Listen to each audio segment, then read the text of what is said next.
Do you know the 14 traits of successful chiropractors? We've interviewed some of the top chiropractors in the industry and have identified the common traits that they all share. Jump on over to www.chirobusinessmojo.com to get your free report today. Welcome to the Chiro Business Mojo podcast, where we deconstruct the methods, marketing, and mindset of successful business people and chiropractors from around the world. And now your host, Dr. Richard Day. Hello, I am Dr. Richard Day, and this is the Chiro Business Mojo podcast. Well, hello there, and thank you once again for checking in with me and spending a little bit of your valuable time with me here today.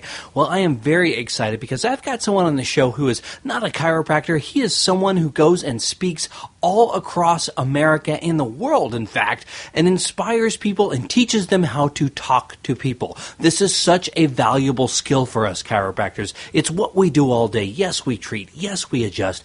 But it is our communication skills that really drives it home. It's how we tell people, we communicate the value of what it is that we do and what we do so well, why it's so important to them and to their lives. So if you talk to a patient, if you talk in public, if you speak in any way to people, this is a skill you need to improve. And one of the things that's great about our guest is he is really good at helping to convert people from, people who have come to listen to you when you talk and coming up and saying, hey, that was a really good speech you gave. I really enjoyed that, to saying, I want to come into your practice. I want your care. Roberto Monaco is the co-founder of Influenceology LLC. He's been a full-time speaker, coach, and trainer since 2002 and has conducted more than 2,700 presentations for corporate America and over 100 presentations in Brazil. He worked for the Anthony Robbins Companies for 6 years. Yes, Tony Robbins. Maybe you've heard of him.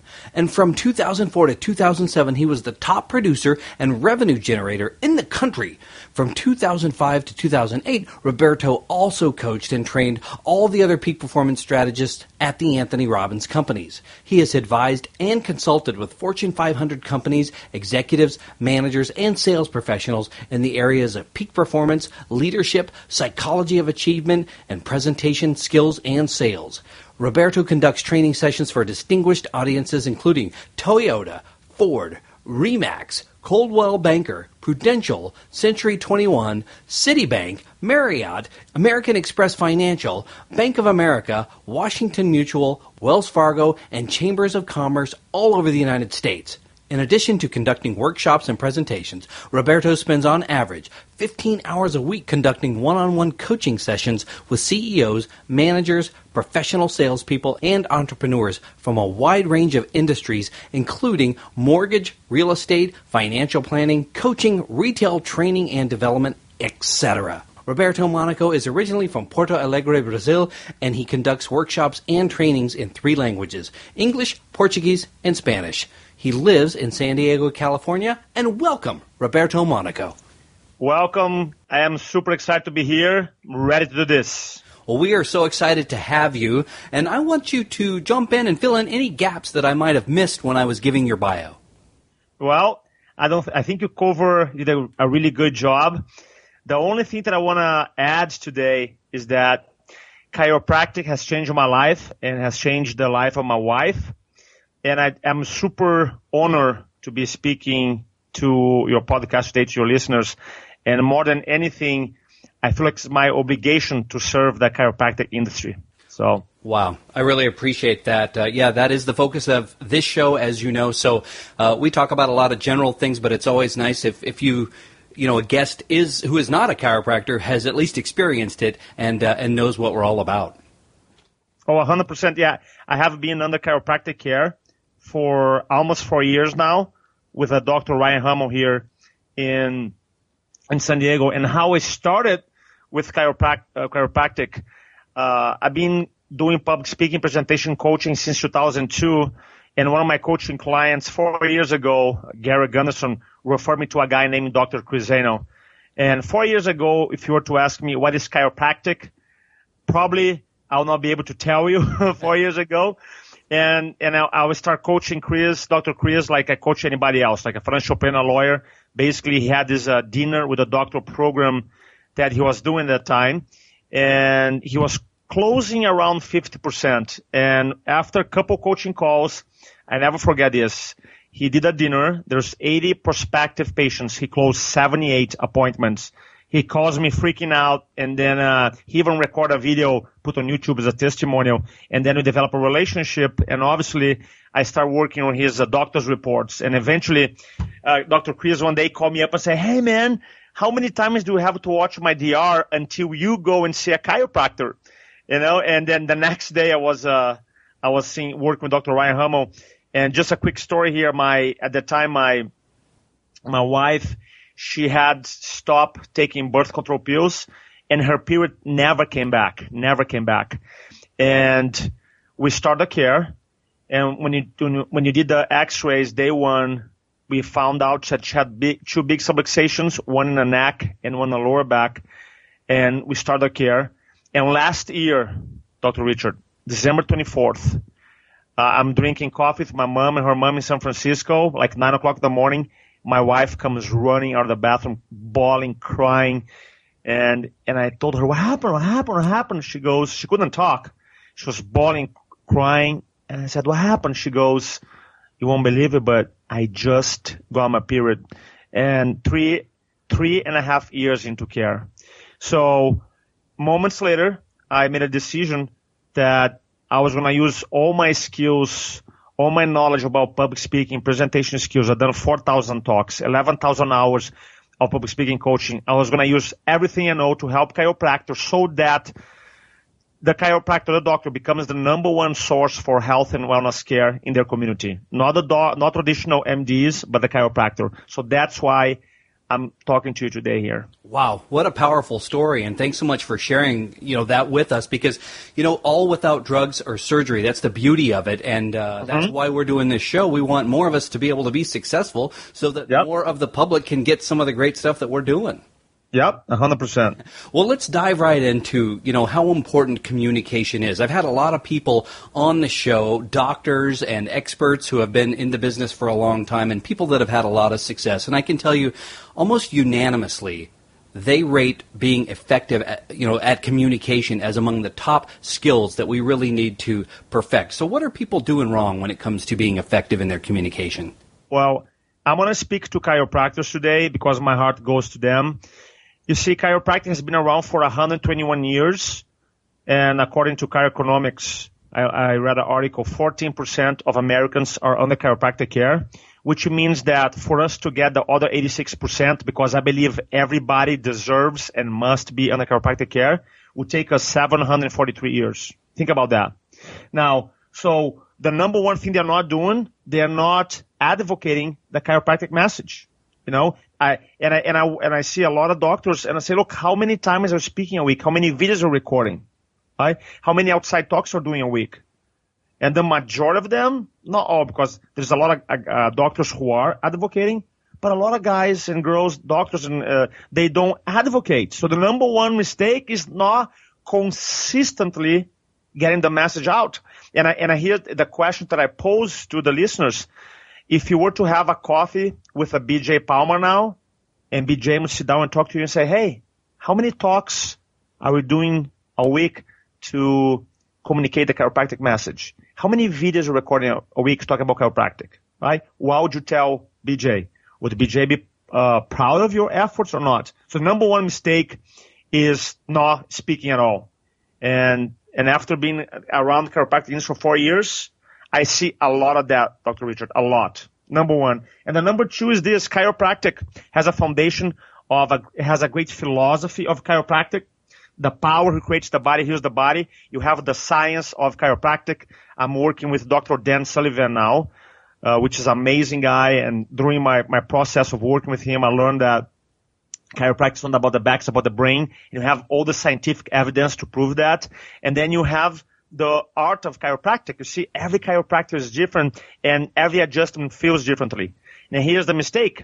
Most doctors, they don't know or understand that communication also has a philosophy, also has a science, and also has an art. So after you are good at being a doctor of chiropractic and be able to provide amazing care, I believe that you have to make a commitment to master the philosophy, the science and the art of communication.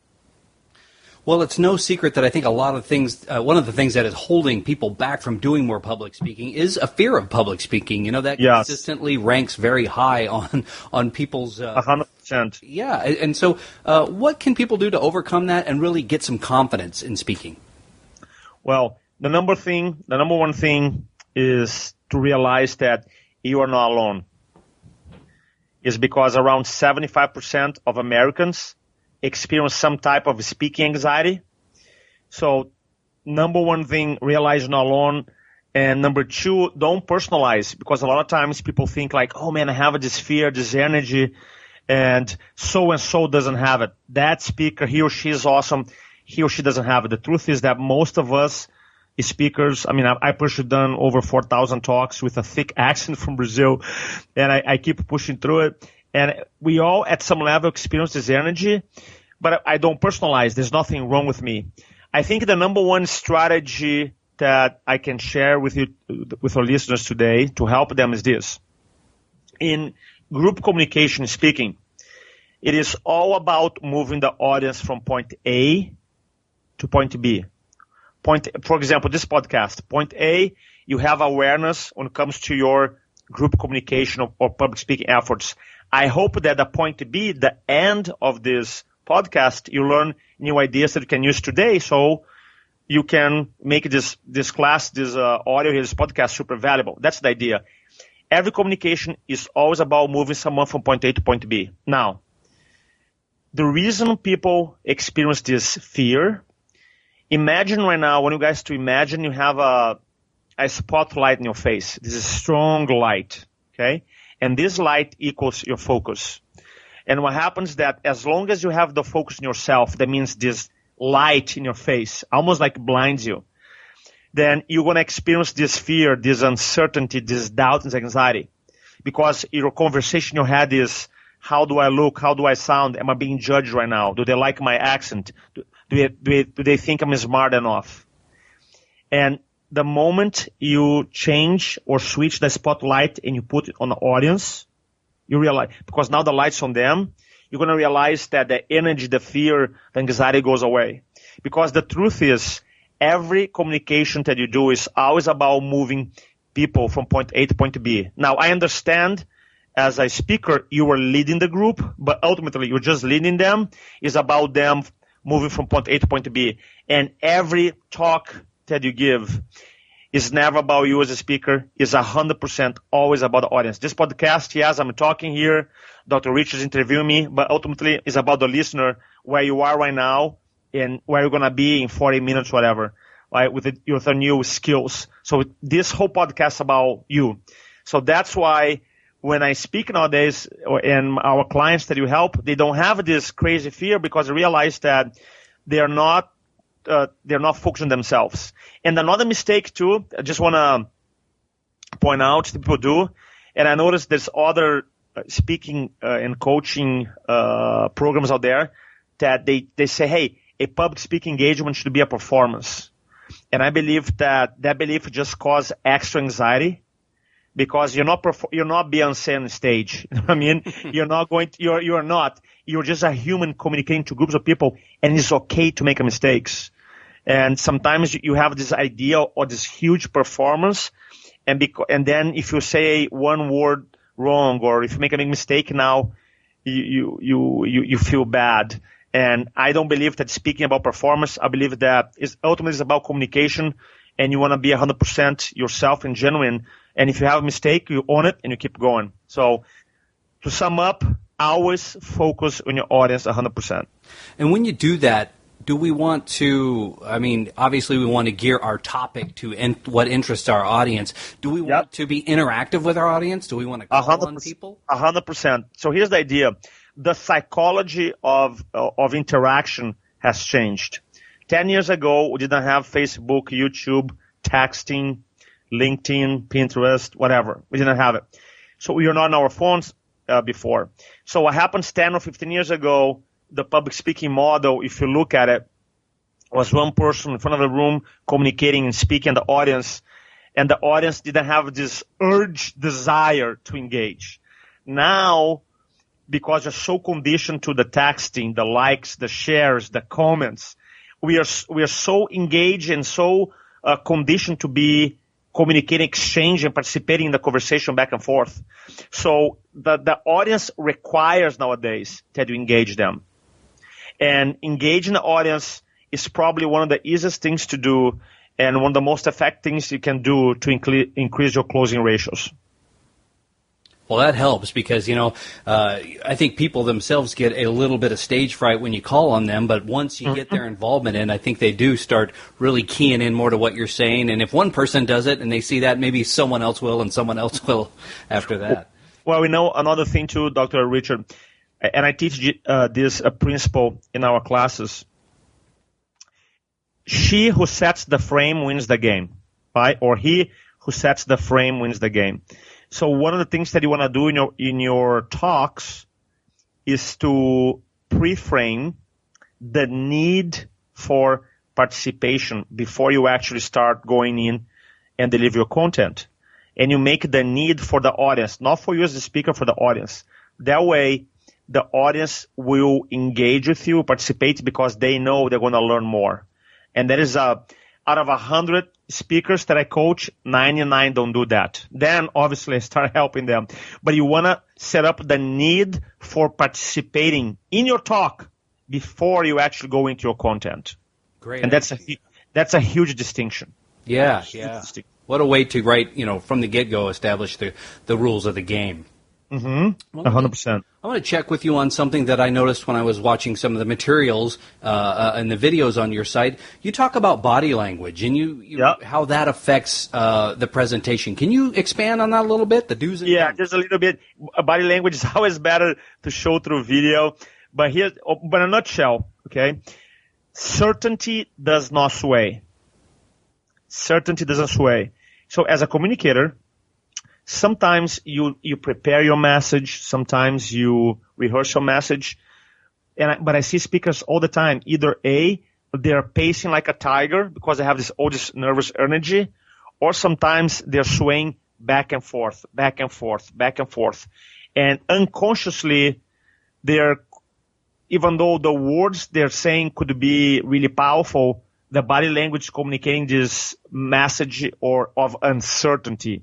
So one of the things that you can do is to make sure you center yourself and you don't pace like a tiger and you don't go back and forth. You don't rock back and forth or sway in one leg or another back and forth.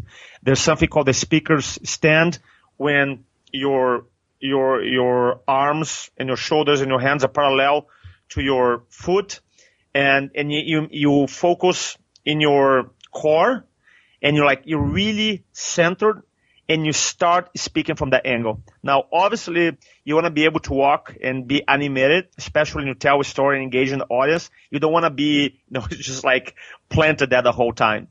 But also, you don't want to be pacing like a tiger back and forth. So it is this idea that certainly doesn't sway and you adopt a speaker's stance at the beginning, and then you can walk and move and do things like that. So. Yeah, I'm glad you mentioned that because as you're speaking, I'm thinking of, I've watched a lot of TED Talks and I study what those people do. They give such engaging talks that are riveting a lot of times, but they aren't pacing around.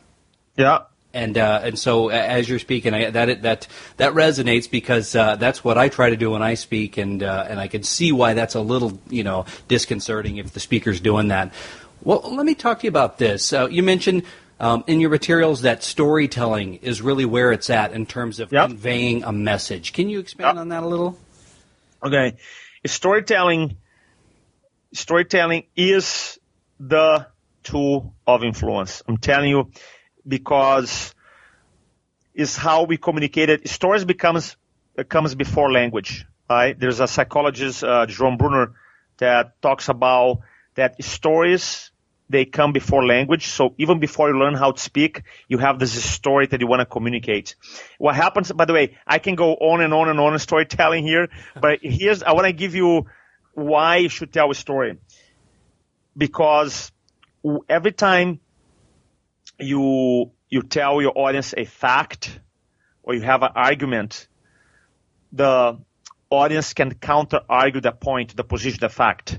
Now, when you tell a story, it's harder because they cannot counter-argue your story or your personal experience. Right? So that's why when you want to communicate a really powerful point, I usually like to wrap up with a story around it because it's really hard to counter-argue a story. Why? Because it is my personal experience. And there's 3 different stories that I believe every speaker must be able to tell, which is super. And if you know these 3 stories, you're good to go. Okay. Number 1, your personal story. Your personal story is why you are there speaking, why you are there delivering that message. The second story I call the Swiss Army knife story. That's the story to illustrate any point. And I just had an event last weekend, and I told this story that the mom zebra just had a baby, and the zebra was just born in the wild, right? And the mom zebra, after 1 minute, like that the baby was born, was telling the baby, "Come on, you have to learn how to run right now."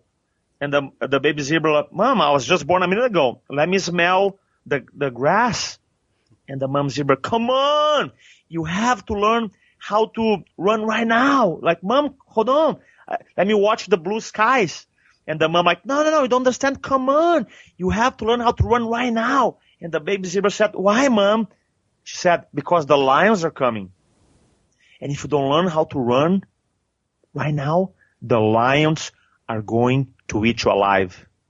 Now, I know you're thinking, "Roberto, that's a cute story, but in my town, I don't have lions running around the streets," right? And I'm thinking, well, of course not. You have different kinds of lions. The lions of subluxation, the lions of cancer, the lions of heart disease, the lions of untapped potential, the lions of unrealized dreams, and the lions of unfulfilled purpose. Don't allow those lions eat your dreams.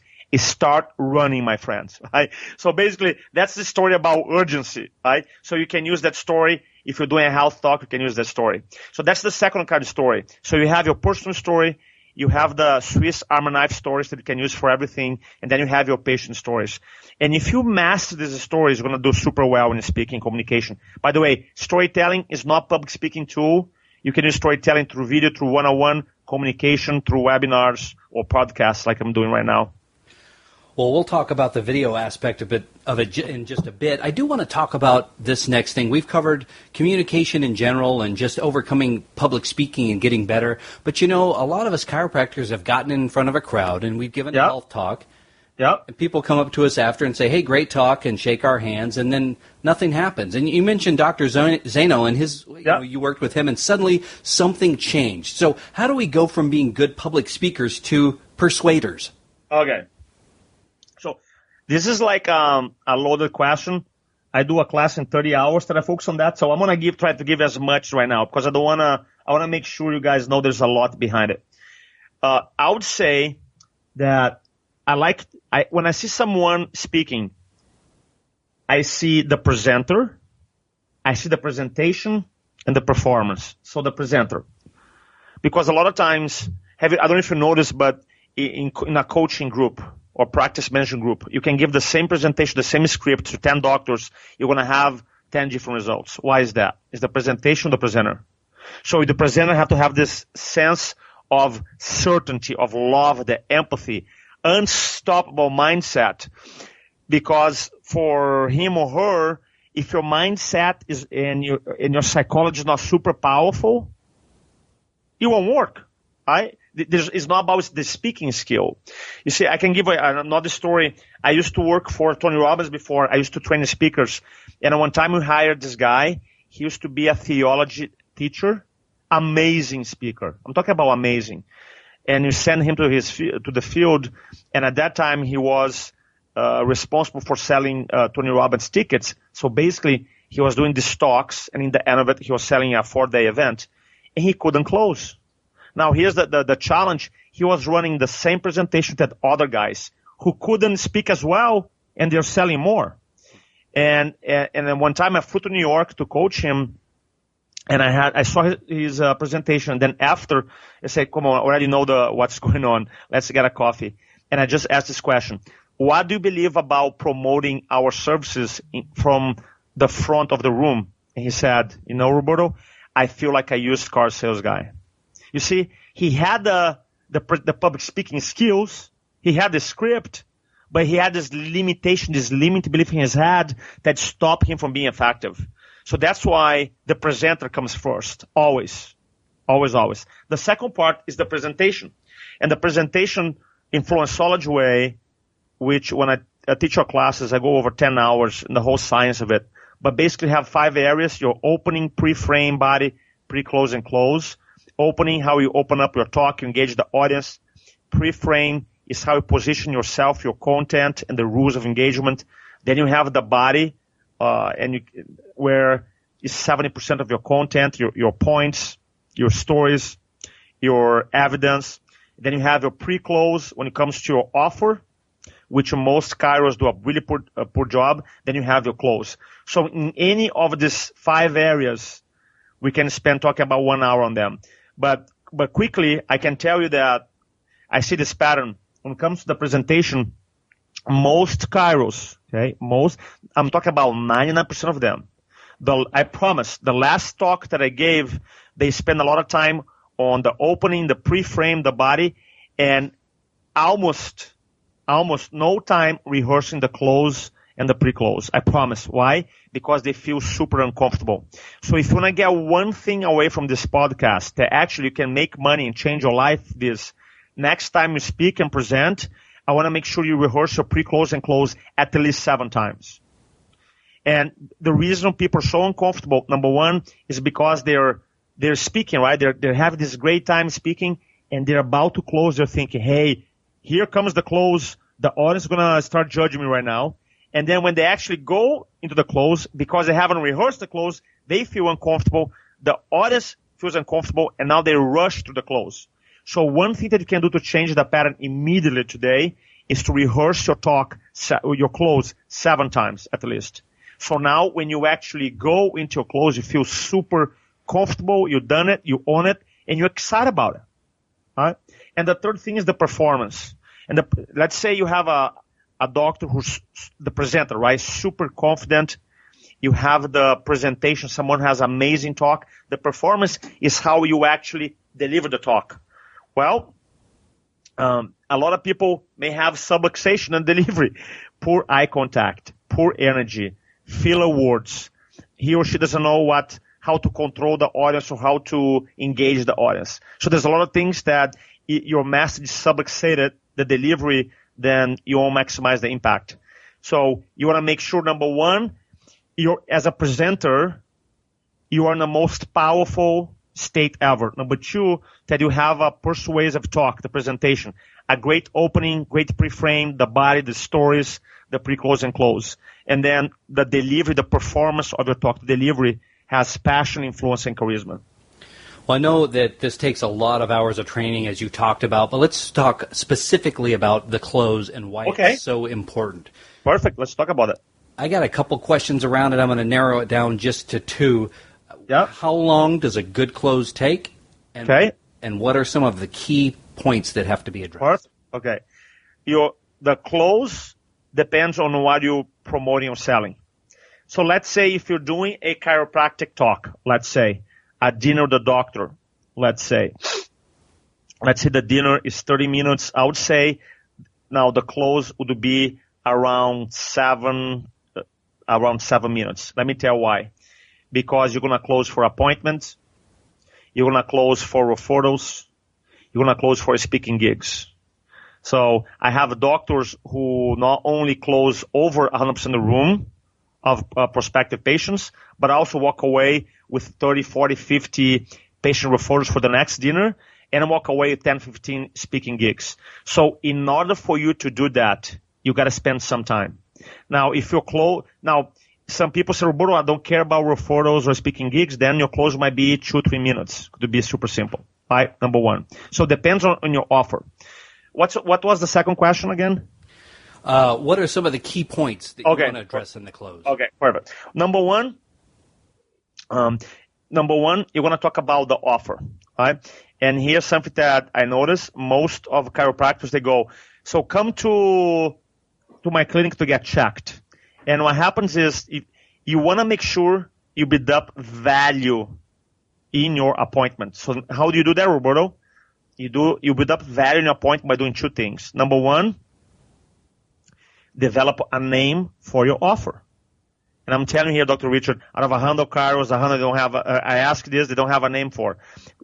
I call wellness breakthrough examination. Right? You make your offer more formal. Number two, you list everything that's going to happen in your offer. For example, I'm going to do a history exam. I'm going to do x-rays. I'm going to do posture analysis. You list everything. And then the second thing you're going to do, you're going to use benefit language. Okay? And then you're going to transform those features into benefit for the audience. For example, you're going to say something like, the first thing that you're going to do in a wellness breakthrough examination, you're going to do a history exam, which means to you, which means to you, then you talk about the benefit. Right? Benefit language are things like, which means to you, which really means to you, so you finally understand, so you'll be able to see. Right? So you can say something like, the first thing we're going to do a history exam, which means to you, blank. We're also going to do x-ray, so you'll be able to see, right? And you keep talking, the benefit. We're also going to do a posture exam, so that you finally understand. See, you build up this huge value in the audience's mind. And the last, and so that's something that I do. And then another element of the offer, I call the 3 Fs. This is more advanced, but I want to give you here. The 3 Fs. Number one, freedom of choice. Number two, future regret. Number three, future pacing. So the first F, freedom of choice. Second, future regret. Third one, future pacing. So I use that. I can say something like, look, obviously, when it comes to your health, you have the power to do whatever you want to do. That's called freedom of choice. Why? Because influence research shows that when you acknowledge that the audience has the power to decide, reduce resistance. Because sometimes some doctors are so passionate about their message, about chiro, they'll be like, that's the only way you're going to be healthy. Right? And I understand that's the only way. But guess what? The audience, they can choose not to do anything about it. Right? So you want to acknowledge that. Say, look, when it comes to health and wellness, obviously you have the power to decide what you're going to do. Well, that's the first F. Then I say something like future regret. The future regret, you have to say with almost like you go in your heart and you have to be 100% genuine and come from a place of love. You can say something like, I just want you to consider for a second. Let's say 6 months from now, you haven't done anything to remove your subluxations or your interference in the spine. Let's say something, your condition that you have right now that gets worse. Right? Here's the question. Wouldn't you regret when you look back to this moment and you know you could have done something about it, but you didn't? Wouldn't you regret? Right? Because nobody wants to regret, right? And regret's a powerful emotion. So usually you're going to get this internal little yes, like, and then, but you don't want to end up there. So that's, you're going to use the third F, which is future pacing. You're going to pace them to the future. You're going to say, now imagine on the other hand, you invest in your health, your most important asset you have. How does it feel 6 months from now that you're doing everything you can to maximize your health? What kind of peace of mind you're going to have 6 months from now when you and your family are protected because you guys are taking action every single day, right? What kind of things you're going to be able to do 6 months from now that you can right now because you took action today? So basically you get them fired up, and then you can say, that's why today I encourage you guys to do an appointment, right? Now, when it comes to giving discounts or not, I'm not qualified to do that. That would be my buddy John Davila, which is I coach him and is a great guy. He's a compliance guy. But something that I developed, I'm super proud. I have like hundreds of doctors using this. I just use one question. When I build up my offer, remember when I said you have the wellness breakthrough evaluation, the first thing that you're going to do is the history exam, which means to you, blah, blah, blah. We're also going to do x-rays, which means to you, blah, blah, blah. We're also going to do a posture assessment so that you finally understand, blah, blah, blah. And then I pause and say something like this. This question is helping doctors close rooms. After you go through this, you say something like this. I'm curious. If you were to get all these exams in a hospital, if they were to be available, which they are not, how much do you think it would cost you? And I have this in tape, more than 30 different doctors sending their videos, right? I seen this. They go 5,000, 4,000, 3,000, 2,000. And then you create this crazy contrast. So that's the way you get around it. And you say, good, you're right. You know, but because you have a family practice, when you invest in yourself today, it's only blank. So you don't have to be offering discounts. Why? Because you use this contrast question. And then, so we talk about the offer. You describe the features of the offer, what the offer would do for them. You can use a contrast question, which I just gave. You use the 3 Fs, the freedom of choice, future regret, future pacing, and then you can go into the why they gotta take action now, right? Why today? Why that? And then you want to you can give a logical reason, you can give an emotional reason. I like to talk about the LODI, which is the law of diminishing intention.